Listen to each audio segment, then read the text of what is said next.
Eu saúdo os irmãos com a graça de Jesus. Irmãos, vamos dar continuidade à exposição no livro de Salmos. Convido que você a abrir sua Bíblia no Salmo de número 11.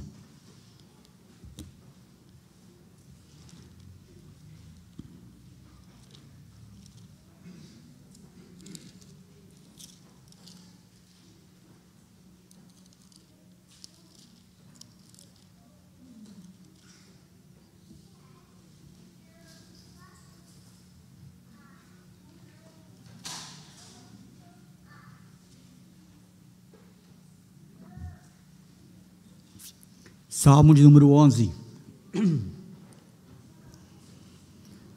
Diz assim a leitura da palavra do nosso Deus: No Senhor me refugio. Como dizeis, pois, a minha alma, foge como pássaro para o teu monte, porque eis aí os ímpios armam o arco, dispõem a sua flecha na corda, para as ocultas dispararem contra os retos de coração. Ora, destruídos os fundamentos, que poderá fazer o justo? O Senhor está no seu santo templo. Nos céus tem o Senhor o seu trono. Os seus olhos estão atentos, as suas pálpebras sondam os filhos dos homens. O Senhor põe à prova ao justo e ao ímpio, mas ao que ama a violência, a sua alma abomina.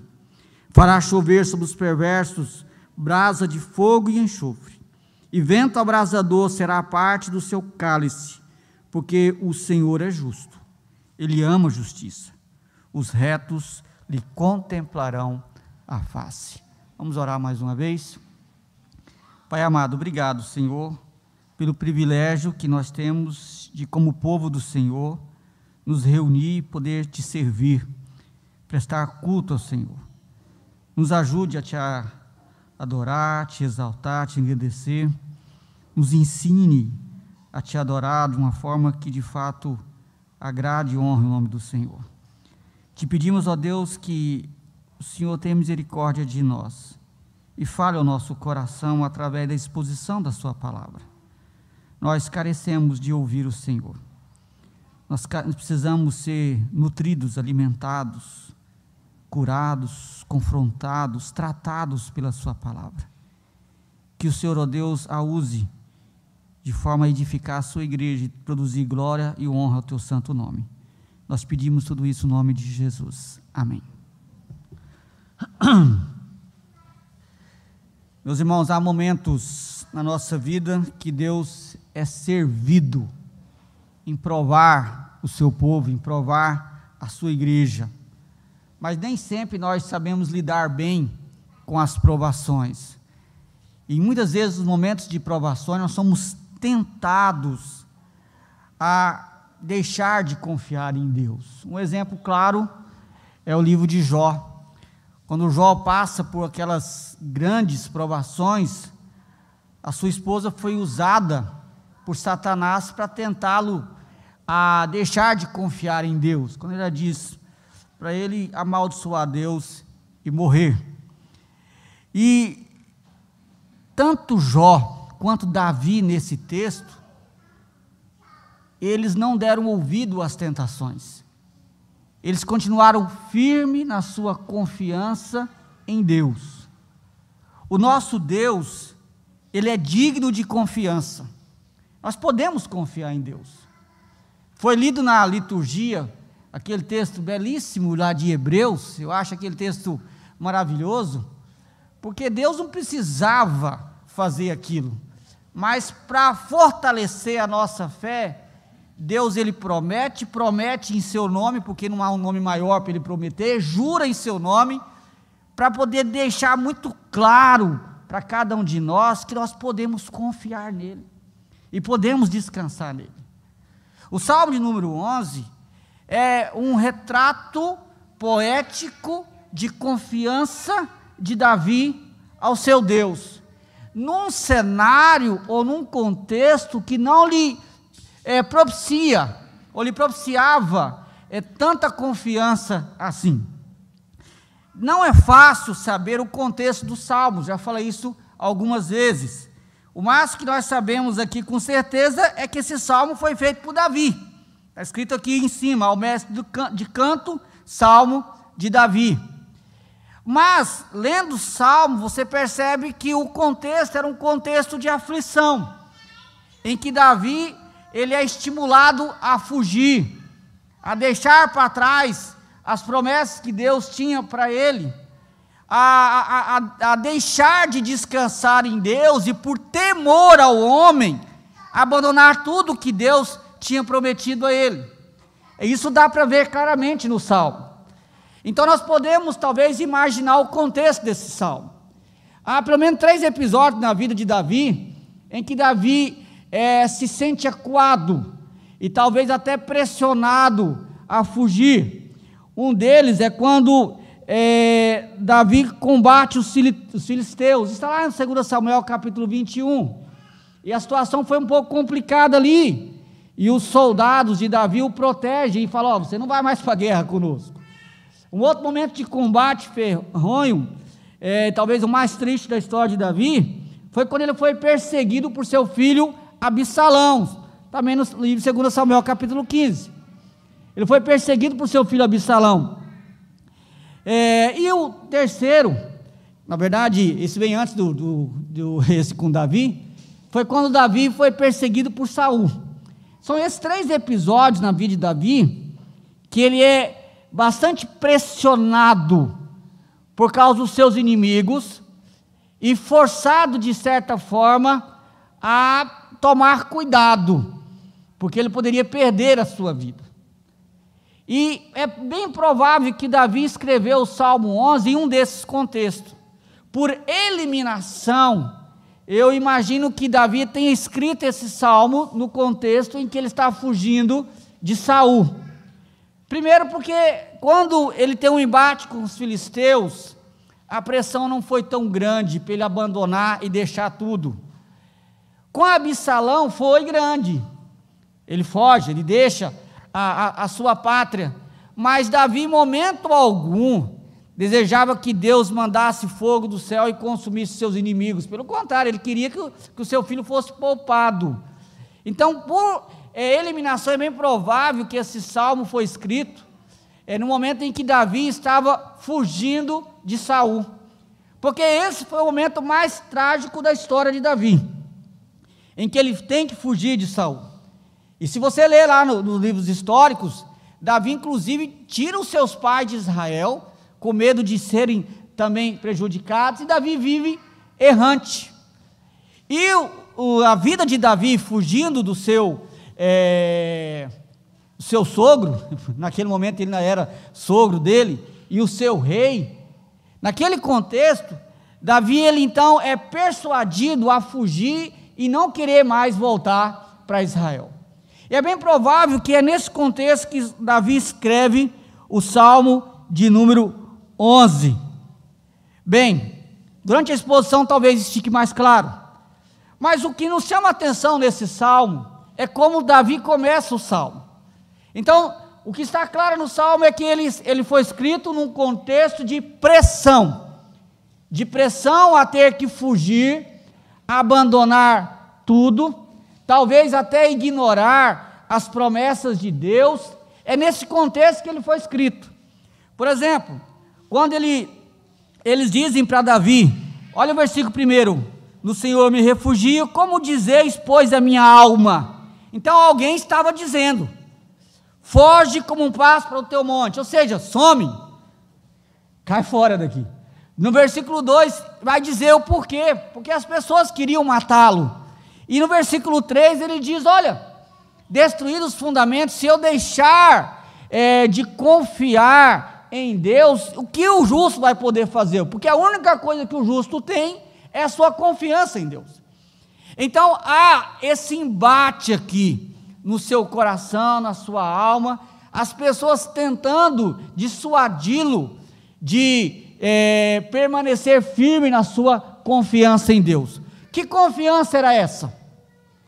Meus irmãos, lembra que Davi tinha uma promessa da parte de Deus de que ele seria rei em Israel.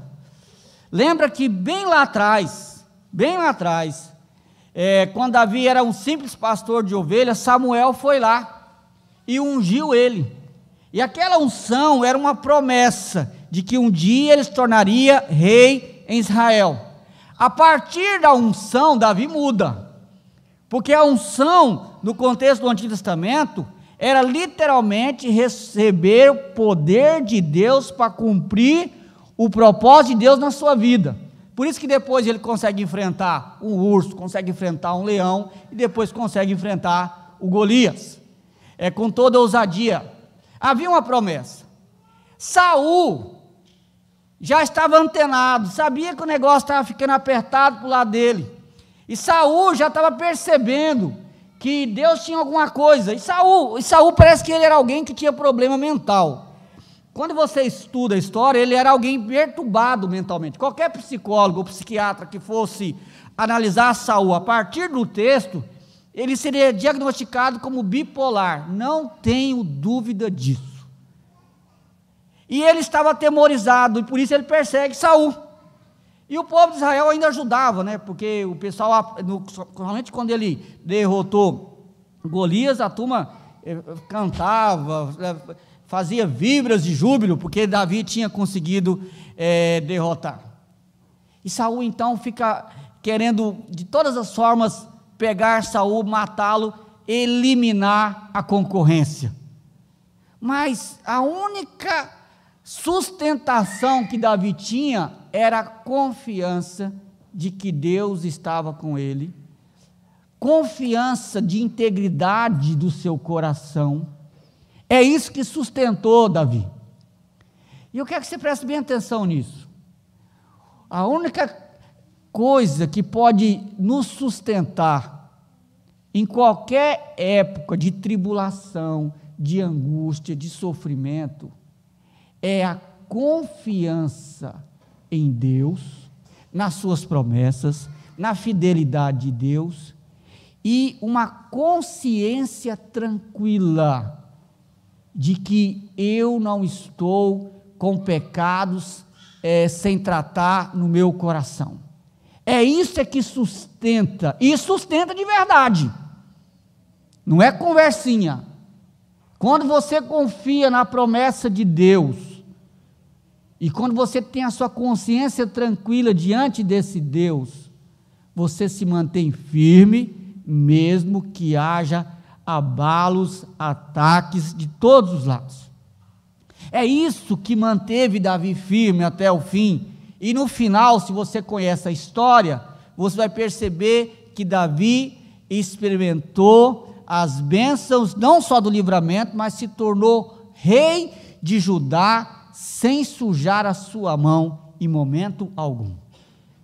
Confiar em Deus é deixar que Deus lute por nós.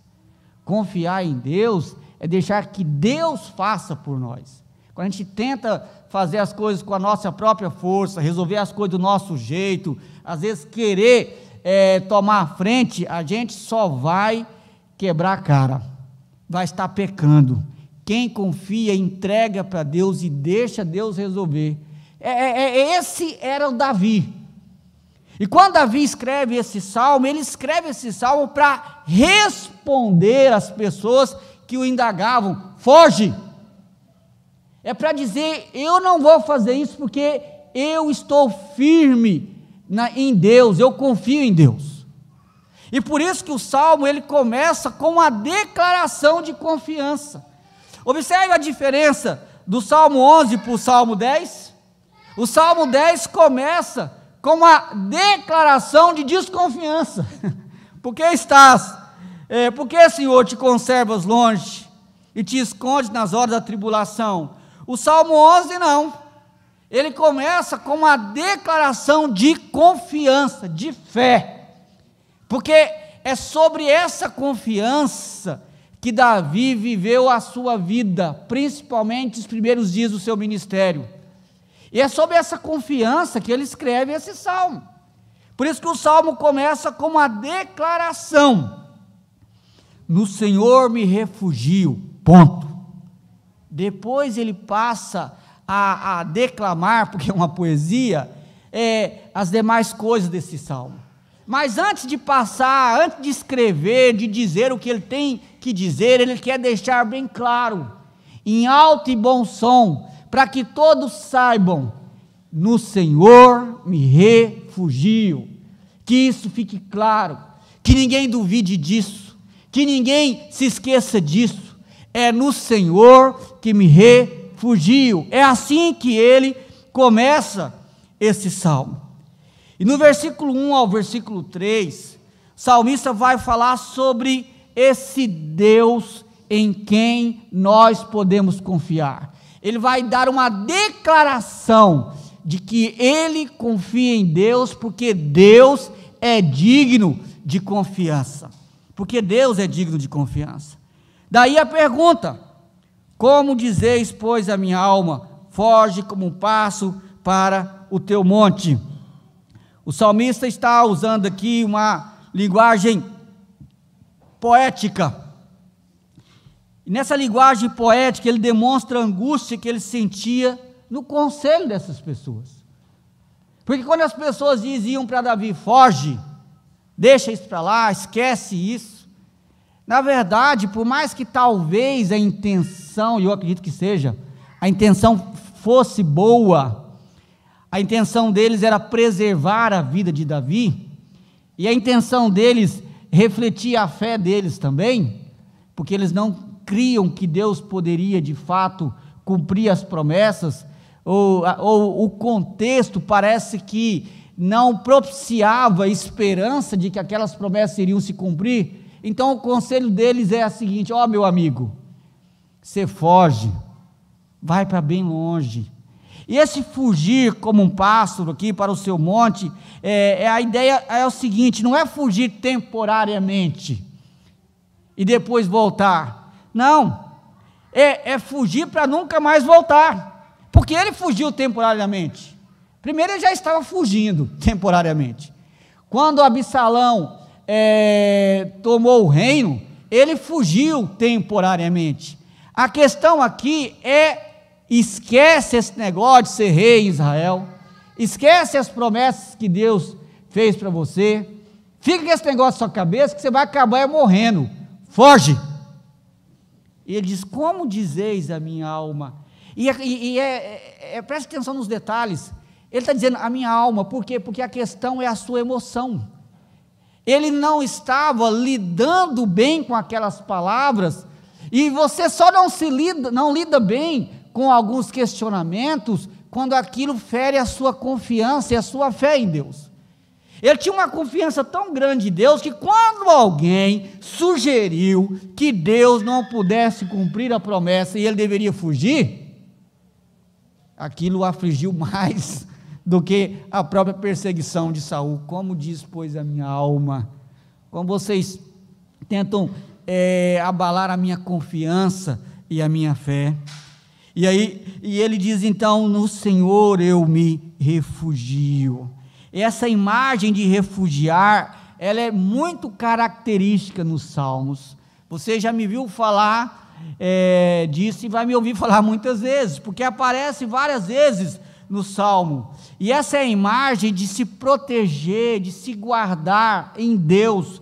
Uma descrição talvez que te ajude a entender isso é o Salmo 57, lá no versículo 1, o salmista louvando a Deus por sua bondade, ele diz: tem misericórdia de mim, ó Deus, tem misericórdia, pois em ti a minha alma se refugia, à sombra das tuas asas me abrigo, até que passam as calamidades. Na descrição do Salmo 57, versículo 1, a ideia de se refugiar em Deus é como a ideia de pintainhos, os pintinhos, que eles se abrigam debaixo das asas da sua mãe quando vem a tempestade e ficam ali até passar a tempestade. Essa é a ideia do salmista. Ele estava sofrendo uma tempestade, Saul estava atrás dele, os seus próprios amigos não criam que ele pudesse conseguir obter vitória naquela empreitada. Ele diz: olha, mas eu estou seguro, porque eu estou protegido debaixo das asas do meu Deus, é nele que eu me refugio, é nele. Por isso que no Salmo 46 ele diz: Deus é o nosso refúgio e fortaleza, socorro bem presente nas horas da tribulação. Mas é essa confiança que sustenta. Presta bem atenção nisso. Isso aqui não é uma declaração de fé vazia, não é um discurso vazio. O que te sustenta é de fato uma confiança verdadeira de que Deus há de protegê-lo, de que em Deus você está guardado. Essa confiança tem que estar bem firmada no seu coração, porque senão você se afunda quando vem os problemas, as lutas e as dificuldades da vida. Se você não confiar no Deus que te protege, que te guarda e que é fiel às promessas dele, você vai sucumbir em depressão, vai sucumbir em ansiedade, vai sucumbir em medo, vai sucumbir em angústia. Lutas, todos nós enfrentamos nessa terra, nem Cristo pôde fugir delas, mas o que nos mantém é a confiança no Deus que nos abriga e que nos protege.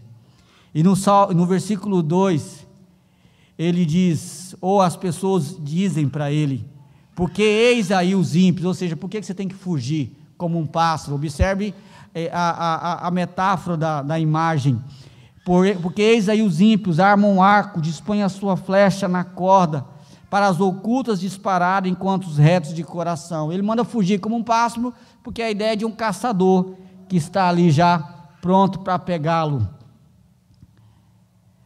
Mas observe, lembra o que eu disse, o que te sustenta?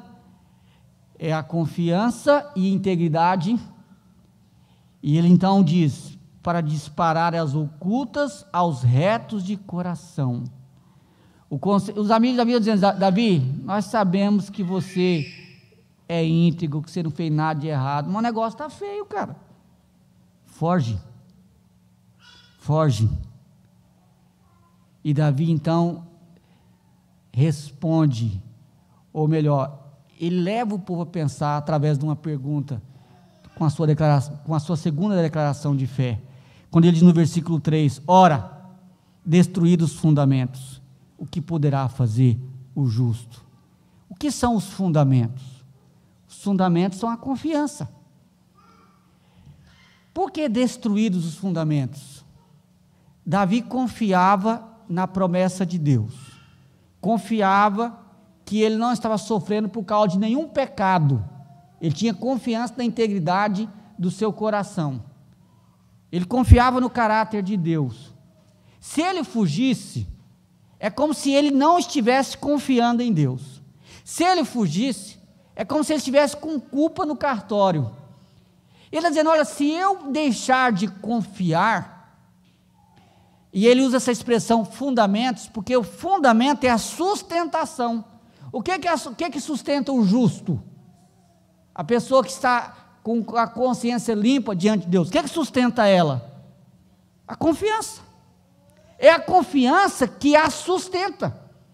E por isso que ele diz para os seus interlocutores, se eu fugir como um pássaro, então todo o fundamento da minha fé, da minha confiança em Deus, vai ruir. E se ruir os fundamentos, o que eu tenho? O que o justo tem, se a sua confiança ruir? Porque é na sua confiança que ele encontra Deus, é na sua confiança que ele encontra a paz de Deus, é na confiança que as portas de Deus se abrem para abençoá-lo, porque sem fé é impossível agradar a Deus. E se eu perco isso, acabou. Presta bem atenção nisso, isso aqui é rico, isso é rico. Quantas vezes nós desanimamos? Quantas vezes dá vontade de chutar o pau da barraca? Quantas vezes nós às vezes achamos que Deus se esqueceu de nós, que Deus não nos ama? Quantas vezes parece que Deus não está olhando para nós, Deus não está se preocupando conosco? E quantas vezes nesse contexto vem os enviados do Satanás para nos desanimar, para tentar nos dissuadir? Quantas vezes a nossa própria natureza reluta dentro de nós querendo nos fazer deixar de confiar em Deus. Confiar em Deus, meus irmãos, é a grande arma do cristão. Lembra na luta espiritual de Efésios capítulo 6, como é que nós nos protegemos dos dardos inflamados do maligno? O escudo da fé. Fé e confiança na Bíblia são sinônimos. Foi lido no Salmo 115. Nós confiamos no Senhor. As nações têm os seus ídolos de barro, de pedra. Nós temos o Deus que está no céu e nós confiamos no Senhor. Nós confiamos no Senhor. É isso que faz toda a diferença. Em quem você confia? Você confia. Você descansa, é capaz de descansar nesse fundamento. O fundamento é o que dá sustentação. Você consegue descansar em Deus e poder dizer, antes de qualquer coisa, no Senhor me refugio. Assim era Davi nesse momento da sua caminhada. E meus irmãos, e Davi então passa a dizer agora o porquê da sua confiança. A nossa fé nunca é um salto no escuro, nós confiamos no Senhor. E quem é Deus para nós? Qual é a visão que eu tenho de Deus que me leva a descansar nele? Qual a visão que eu tenho de Deus que me leva a fazer, como ele disse nos salmos anteriores que nós já estudamos aqui, em paz me deito, logo pego no sono, porque eu sei que o Senhor está comigo. Qual é a visão que nós temos de Deus? Davi vai dizer, por que que ele confia? Versículo 4, o Senhor está no seu santo templo, nos céus tem o Senhor o seu trono. Até aqui, por enquanto. Davi, ele tem a confiança que Deus é o Rei santo e soberano. Como eu disse, ele tinha consciência da sua integridade, de que estava sendo perseguido por Saul, sem ter culpa nenhuma por aquilo. Agora o salmista nos chama a atenção ao fato de que Deus está no seu santo templo. O palácio de onde Deus governa o mundo é o seu santo templo. O templo é a descrição do local onde Deus está. Agora, confessar que o Senhor está no seu santo templo, ou no seu santo santuário, significa, meus irmãos, confessar que existe alguém, e esse alguém é Deus, que tem tanto poder quanto caráter para enfrentar os ímpios. A questão toda é, quem é que luta por mim? É um Deus que é santo. Eu quero que você entenda, porque Davi usa essas palavras aqui. Porque observe que ele diz duas coisas aqui. Primeiro, o Senhor está no seu santo templo, ponto e vírgula, isso quer dizer, é um outro assunto agora. Nos céus tem o Senhor o seu trono, ponto e vírgula, aí vai ter um outro assunto. São três assuntos aqui, são três características que ele quer se referir a Deus.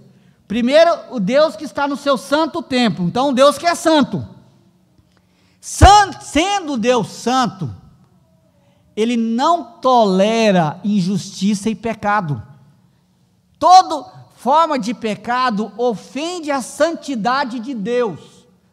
Por isso que no versículo 2 já foi declarado a sua integridade. Então ele está em paz, porque ele não está afrontando a Deus. Mas Saul sim. Por que Davi então está em paz e em confiança? Primeiro, ele tinha consciência de que ele não estava afrontando a Deus, que é santo, o Deus santo que está no seu santo templo. Davi, que o perseguia, estava afrontando a santidade de Deus ao agir de forma maligna, perversa e má contra Davi. Então a primeira visão que Davi tem de Deus é que ele pode descansar o seu coração, porque o Deus que é santo e que não tolera o pecado, pleiteia por ele. A segunda descrição de Deus, ele diz, nos céus tem o Senhor o seu trono. Agora, a visão de Deus como rei. Quem o perseguia? Era um rei, rei Saul. Mas quem o protegia era o rei verdadeiro que está no céu. E lá do céu o Senhor tem o seu trono. A ideia de Deus do céu no trono é Deus governando soberanamente, mesmo quando parece que está tudo em tragédia. Se você leu Isaías capítulo 6, ele começa assim, do ano da morte do rei Uzias, eu vi o Senhor, assentado no alto e sublime trono. As asas de suas vestes enchiam o templo, e ao redor do trono havia anjos, e eles voavam e diziam, santo, santo, santo é o Senhor dos exércitos. Naquela visão de Isaías, ele tem a visão de Deus que é santo, os anjos diziam santo, santo, santo, e a visão de Deus que é rei. Só que você tem que prestar atenção como que começa o versículo. No ano da morte do rei Uzias eu vi. Por que Isaías teve essa visão de Deus no ano da morte do rei Uzias? O rei Uzias, meus irmãos, ele foi um dos grandes reis de Israel, quase igual Davi, em termos de conquista militar. Pensa num homem guerreiro, lutador, e que fez grandes coisas em Israel. Mas ele morreu justamente porque a soberba tomou conta do seu coração, e ele quis oferecer sacrifício no templo, algo que só o sacerdócio poderia ser feito. Ele foi amaldiçoado com lepra e morreu assim. Mas quando Uzias morre, a nação de Israel fica apavorada. E agora? Quem vai governar? Quem será capaz de substituir um rei como Uzias? E é nesse contexto em que o povo está apavorado, porque perderam o grande rei, é que Isaías é chamado para profetizar. E por isso que ele diz, no ano da morte do rei Uzias. E aí o que Isaías viu? Deus que é santo e rei. E essa visão de Isaías era para trazer conforto. Vocês estão preocupados porque perderam o grande rei Uzias, mas quem é o grande rei de Israel? É Deus. Ele é que governa. Essa imagem de quem é Deus, você não pode perder. Você não pode perder essa imagem de quem é Deus. Aqui no Salmo, olha na sua Bíblia aí, o Salmo 90,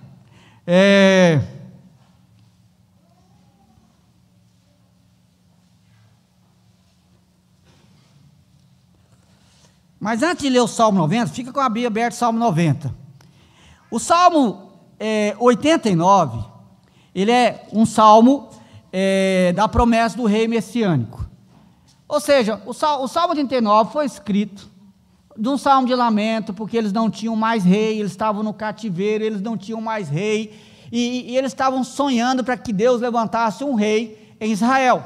E ele termina o Salmo 89, olha na sua Bíblia aí, versículo 50, termina assim, lembra-te, Senhor, do opróbrio dos teus servos, e de como trago no peito a injúria de muitos povos, com quem, Senhor, os teus inimigos têm vilipendiado, sim, vilipendiado os passos do teu ungido.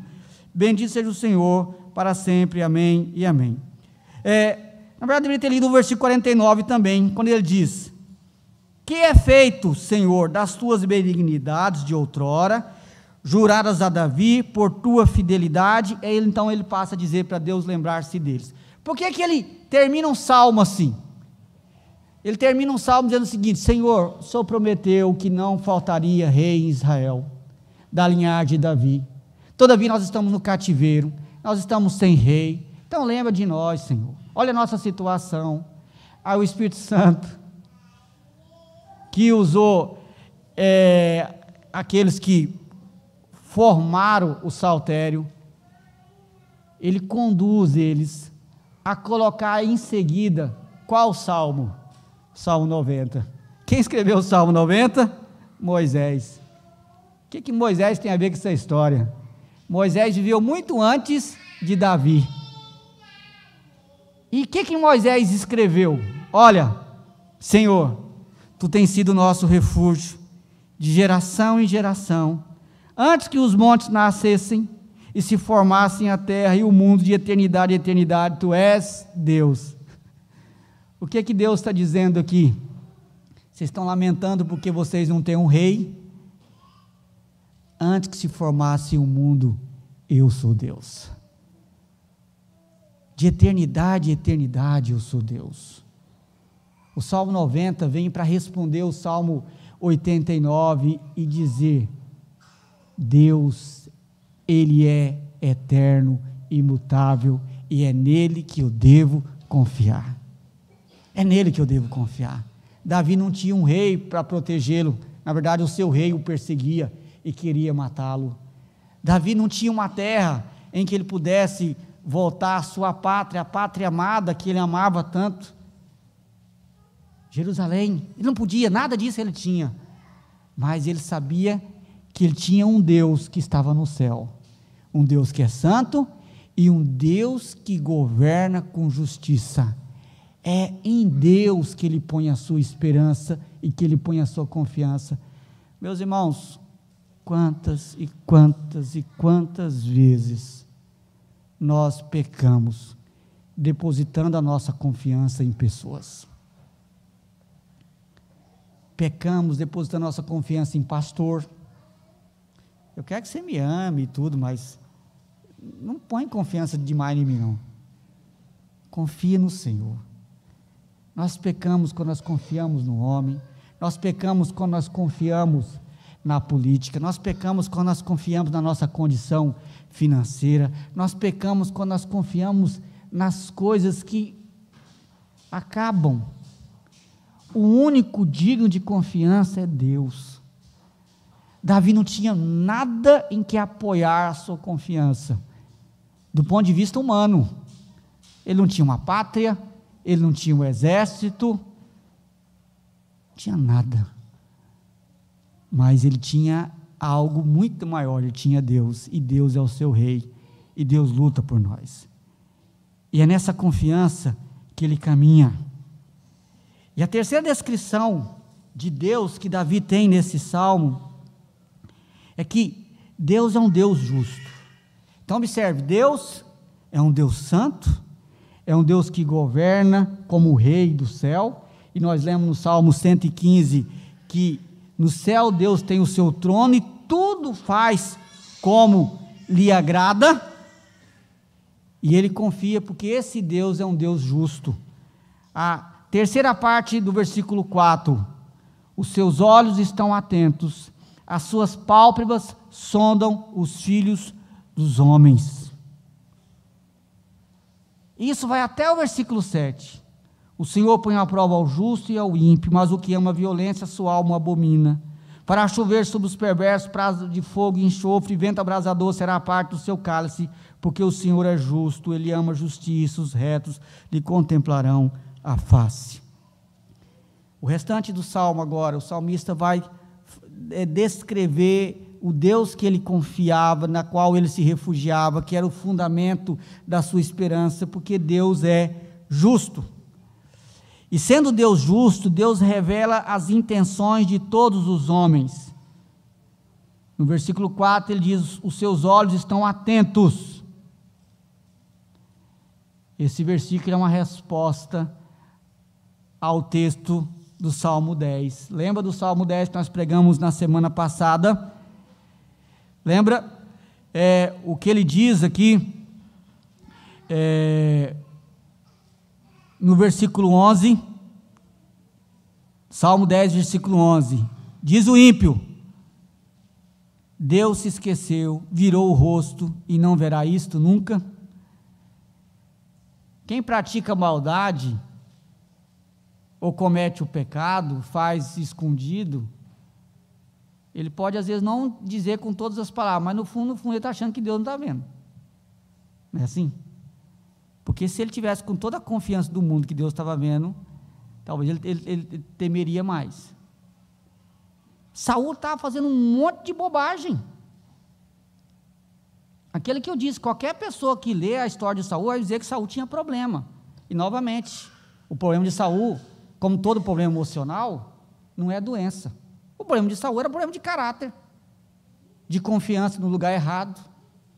de querer o que não era para ele, e um monte de outros detalhes que a gente poderia sentar e conversar. Mas não era problema de doença. Mas no fundo, ele achava que Deus não estava vendo. E o que Davi está dizendo para os seus interlocutores aqui? Deus está no trono e os seus olhos estão atentos. Ou seja, Deus está vendo o que está acontecendo comigo. Deus está vendo a injustiça que estão fazendo comigo. Deus está vendo que eu não fiz nada de errado. Deus está vendo a maldade de Saul. Deus está vendo tudo que ele está fazendo. Deus está vendo. É quando você crê que Deus é justo, e Ele, sendo um Deus justo, Ele revela as intenções do coração do homem, você então pode descansar em Deus. E ele então consegue descansar em Deus. Observe, de forma poética, ele diz: as suas pálpebras sondam os filhos dos homens. A ideia aqui, e poesia é para nos fazer imaginar mesmo, a ideia é Deus prestando, sabe quando você dá uma olhadinha assim, presta bastante atenção naquele negócio, e você dá uma bisbolha, e olha bem fundo, é essa a ideia. A ideia é que Deus não só está olhando, mas Ele está focado. É isso que o salmista está dizendo. Deus está prestando bastante atenção, Ele está indo lá onde ninguém vai, nas intenções do coração. E por isso, Davi confia que Deus castiga aqueles que praticam o mal. Ele então vai dizer no versículo 5, o Senhor põe à prova ao justo e ao ímpio, mas o que ama a violência, a sua alma abomina. A ideia aqui é que todo mundo passa por lutas e provações nessa terra, mas como eu respondo a isso? Davi estava respondendo de forma correta, lembra que Davi por 2 vezes pôde matar Saul, ele não matou, porque ele reconheceu que Saul estava naquela posição, porque Deus o tinha colocado e o havia permitido ali, seja para prová-lo, para punir Israel, mas Deus tinha um plano e ele confiou nisso. Em momento algum, se você ler a história de Davi, em momento algum ele suja a sua mão, ele descansa, ele confia. Ele estava passando por luta? Estava. Nós passamos por luta na terra, mas a questão é como eu respondo às lutas. Como eu respondo quando eu sou injustiçado, quando eu sou injuriado, quando eu sou maltratado, quando eu sou atacado? Como eu respondo? Essa é a questão. E alguns respondem pecaminosamente, por isso que ele diz: aquele que ama a violência, a alma do Senhor o abomina. O ímpio, ele vai responder de forma pecaminosa, de forma a desonrar a Deus, de forma a lutar com as suas forças e não com as forças de Deus, de forma a lutar com as suas armas e não com as armas de Deus. Mas ele continua: por isso fará chover sobre o perverso brasa de fogo e enxofre, e vento abrasador será parte do seu cálice, porque o Senhor é justo, Ele ama a justiça, os retos lhe contemplarão a face. A imagem aqui é um Deus que é justo e que vai punir a injustiça e a maldade. É óbvio que nós estamos falando aqui de crentes e não crentes, salvos e não salvos. Davi representa um homem salvo, Saul representa um religioso que apostatou e que não conhecia Deus de verdade e não foi salvo em momento algum por Deus. Essa é a descrição. E quem é esse rei justo, que governa com justiça e que vai punir os inimigos do povo de Deus? Como eu disse no sermão passado, alguns vão enfrentar esse castigo aqui na terra. Aqueles que não enfrentarem aqui, vão enfrentar o que é pior no inferno. Alguns vão enfrentar aqui e lá. É pior ainda o negócio. Olha para você ver o capítulo 2, quem que é esse rei? Capítulo 2 do livro de Salmo, nós já expomos esse salmo aqui. Esse rei é Jesus. E no capítulo 2, versículo 4, ele diz: ri-se aquele que habita no céu, o Senhor zomba deles, na sua ira, a seu tempo, marca isso na sua Bíblia, a seu tempo, lhes há de falar, e no seu furor os confundirá. Ou seja, Senhor Jesus, que é o Rei Supremo vai julgar com justiça. E por que Jesus é aquele que vai julgar com justiça? Porque tem uma outra descrição de Jesus nessa posição. Vai lá para o livro de Apocalipse, capítulo 17, tá? Apocalipse capítulo 17. O capítulo 17 de Apocalipse, e o 18 também, vai mostrar sobre uma grande batalha espiritual entre aqueles que se opõem a Deus e que vão se levantar contra Jesus, contra o Cordeiro. Tá? Não dá para trabalhar todo o texto, obviamente. Mas no versículo 14, nós temos a seguinte descrição: pelejarão eles, ou seja, os ímpios, todos os pagãos do mundo, pelejarão eles contra o Cordeiro, e o Cordeiro os vencerá, pois é o Senhor dos senhores e o Rei dos reis. Vencerão também os chamados eleitos, fiéis que se acham com ele. Então, no final, o Senhor vai vencer. E ele vai vencer e ele vai punir. Ele vai punir, vai lançar no inferno todas essas pessoas. Se você observar no capítulo 20, novamente uma outra descrição da batalha final que sucederá, a partir do versículo 7, diz assim, Apocalipse 20, versículo 7, quando porém se completarem os 1000 anos, Satanás será solto de sua prisão. 1000 anos é o tempo entre a primeira e a segunda vinda de Cristo. E sairá a seduzir as nações que há nos 4 cantos da terra, Gog e Magog, a fim de reuni-las para a peleja. Numa dessas é como a areia do mar. Marcharam, então, pela superfície da terra, e sitiaram o acampamento dos santos e a cidade querida. Desceu o fogo do céu e os consumiu. O diabo, o sedutor deles, foi lançado para dentro do lago de fogo e enxofre, onde já se encontra não só a besta, como também o falso profeta, e serão atormentados de dia e de noite, pelos séculos dos séculos. Então, no final, vai haver a consumação final e a destruição, volta para Salmo 11, a destruição dos seus inimigos. Davi, provavelmente não estava nem pensando em tudo isso, mas ele tinha convicção de que Deus ia manifestar a sua justiça, descer fogo, chover sobre os perversos, brasa de fogo e enxofre, vento abrasador será a parte do seu cálice. Isso nos lembra das descrições de Apocalipse, da punição que virá sobre os ímpios. E o Senhor Jesus é aquele que vai liderar. Eu fiz a pergunta, agora vou responder, vou refazer, talvez você já esqueceu. Por que Jesus é o rei que vai punir os ímpios? Porque Jesus é aquele que, com a sua morte, salva, mas porque as pessoas rejeitam a sua morte, é aquele que vai julgar e punir. Ele é o rei que vai julgar as nações, porque as nações, elas não só ignoram o Cristo, como se levantam contra ele. Ele é o rei justo que vai punir os ímpios. Por outro lado, concluindo, o versículo 7 do Salmo 11 diz, porque o Senhor é justo, Ele ama a justiça, e os retos lhe contemplarão a face. Deus é tão justo e ama tanto a justiça que Ele mandou Jesus. É por isso que Jesus veio, porque Deus é justo e ama a justiça. Sendo Deus justo, Ele não pode ignorar o pecado. Alguém que ama a justiça não ignoraria o pecado. E Deus não ignorou o seu pecado, não.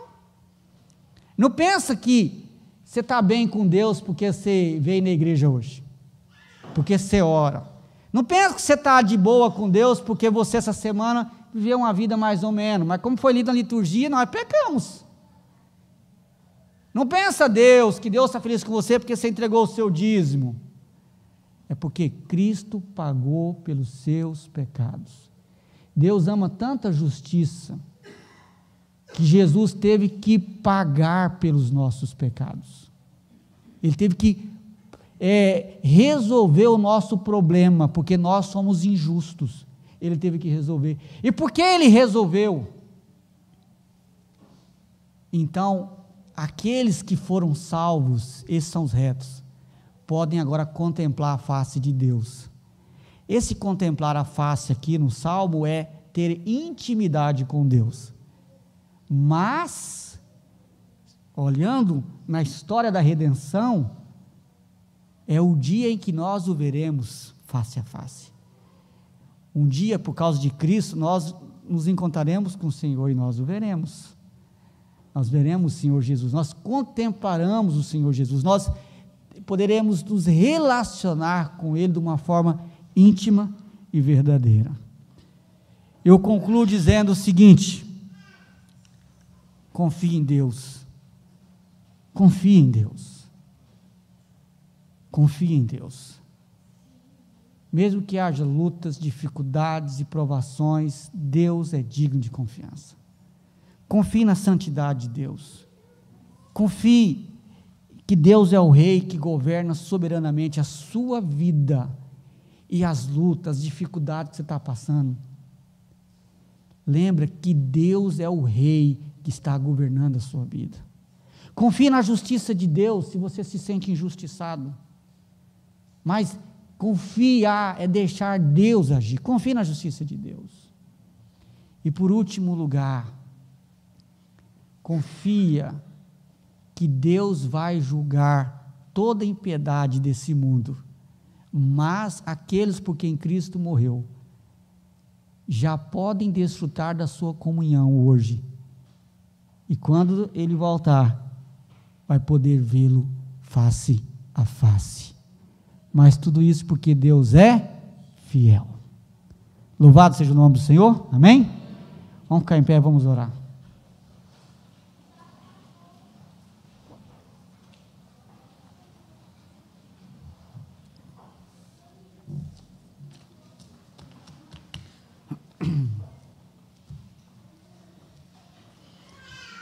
Pai amado, Pai santo, Pai justo, Rei soberano, Senhor dos senhores, governador do céu e da terra, aquele em quem podemos confiar e descansar o nosso coração.